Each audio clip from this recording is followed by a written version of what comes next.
And now we're continuing the topic of European exploration of the Americas with the question, what is a colony? What do we mean by that term, since they're creating so many colonies? Um, a colony is a land that is conquered by a nation that uses it in a particular way. The normal pattern is for a colony to send raw materials to the parent country, such as a colony like Virginia to send products to Britain, which is the parent country.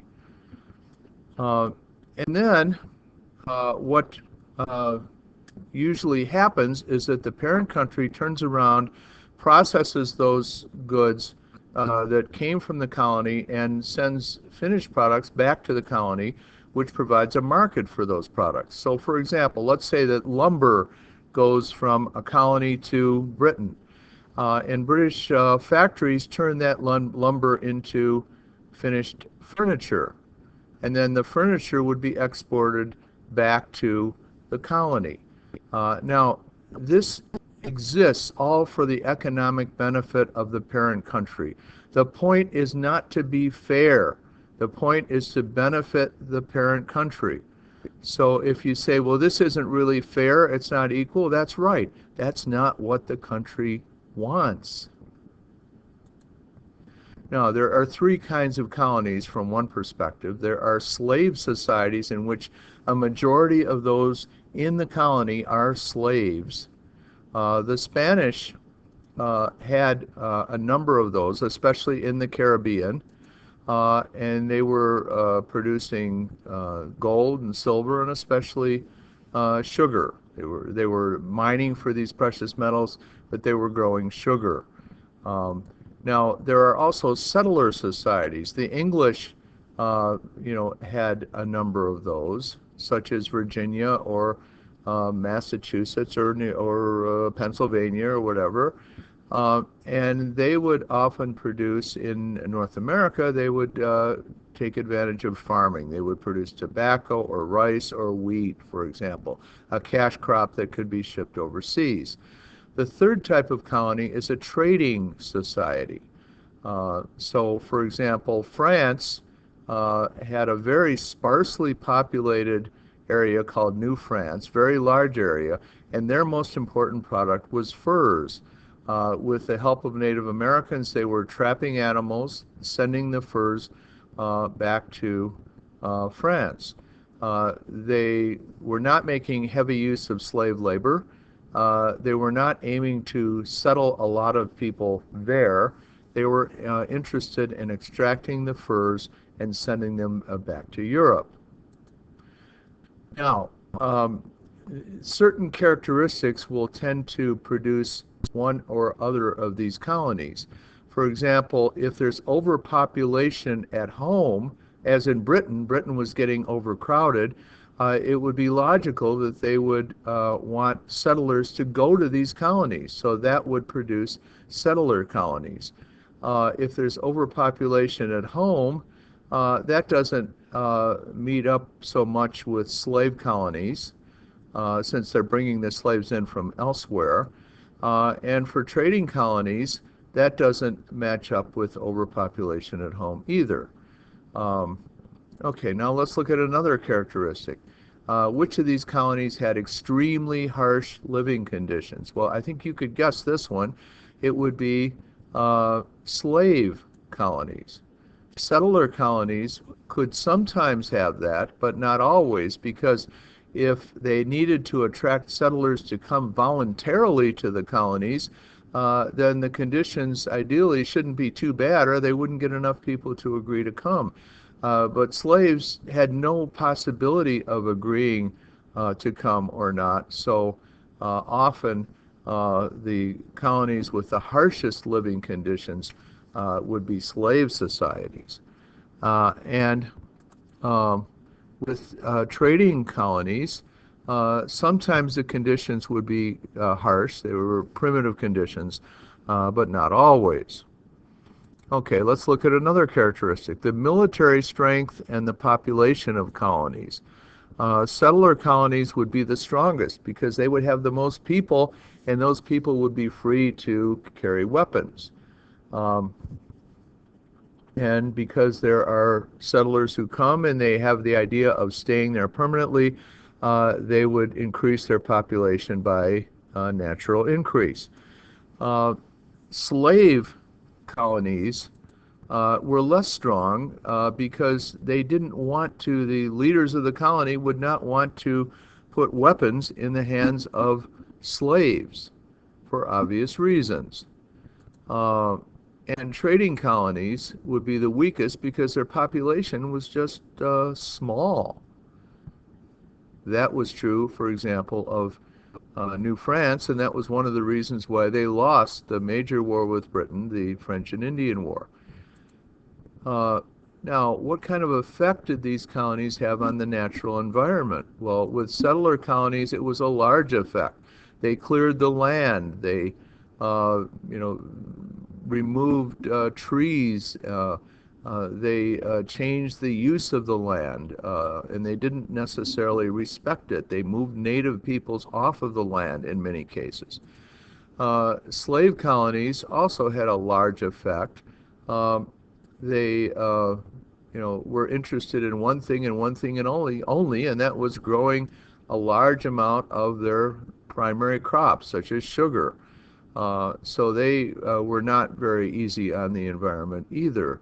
Trading colonies would have a smaller effect because they are ranging over the land and finding the animals and trapping them for furs that already live on the land. So they don't want to destroy the environment which is producing all of those animals and all of those furs. Uh, Now, what about relations with native peoples, the Native Americans? Settler colonies would be variable. There are times in the history of New England, for example, where they had decent relations with native peoples, but that could vary a great deal and sometimes could degenerate into extremely vicious wars. And that was true in Virginia as well.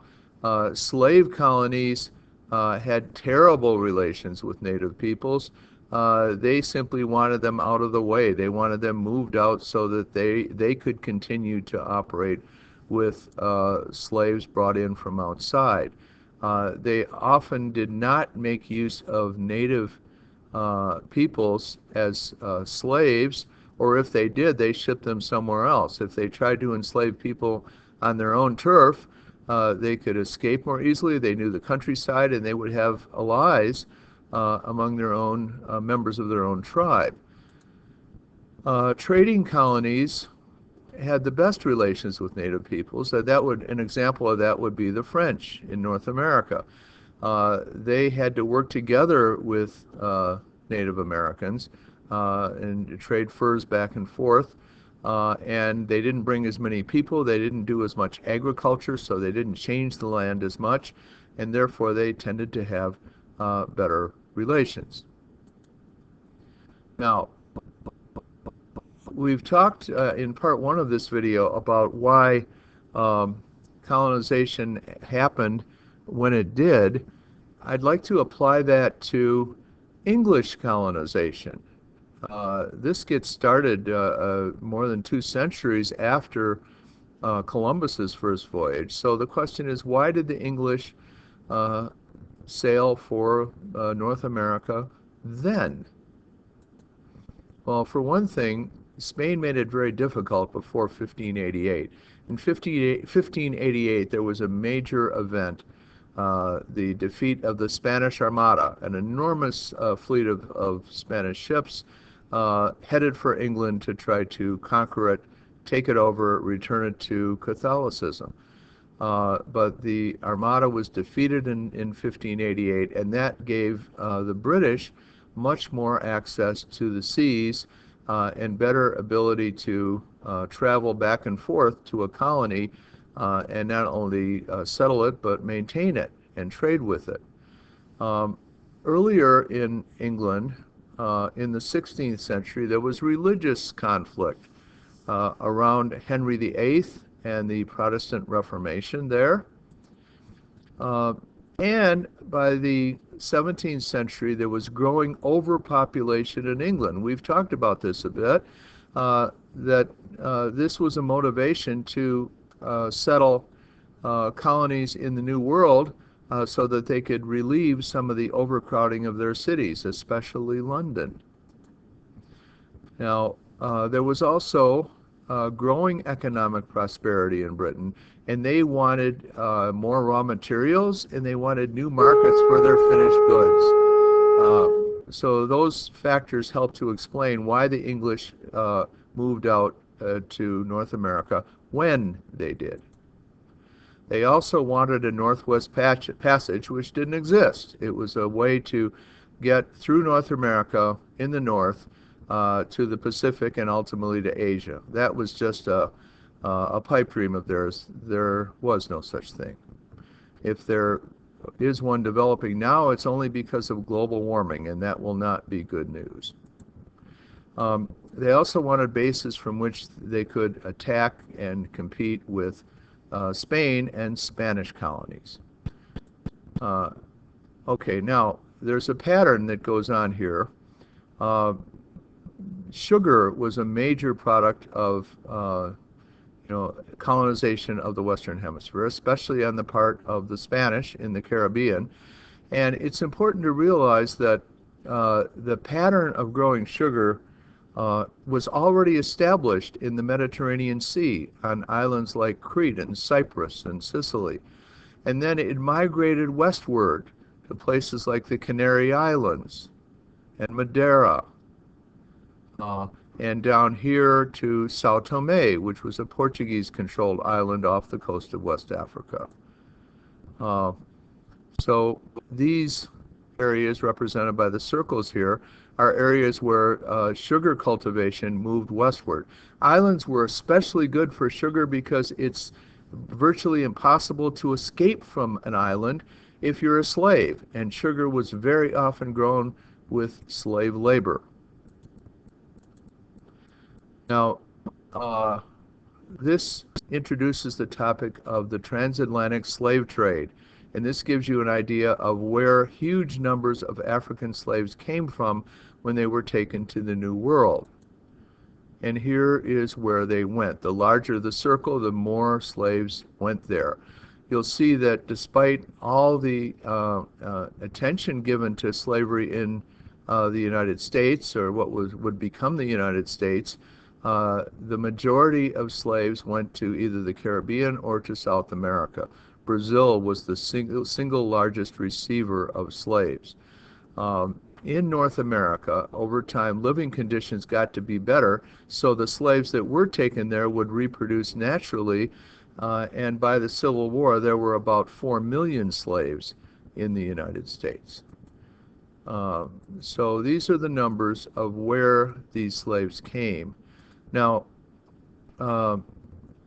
there's a very dark secret about some of these numbers. For example, 900,000 slaves came to a small island of Jamaica in the Caribbean. Well, the problem is that they were mostly male slaves. The Spanish and later the British were bringing men to this area knowing that they would die. Their life expectancy was very short under these harsh conditions, and then when they died, they would simply bring more. This is a sign of the inhumanity of this whole system. So these are the sugar islands we're talking about in the Caribbean.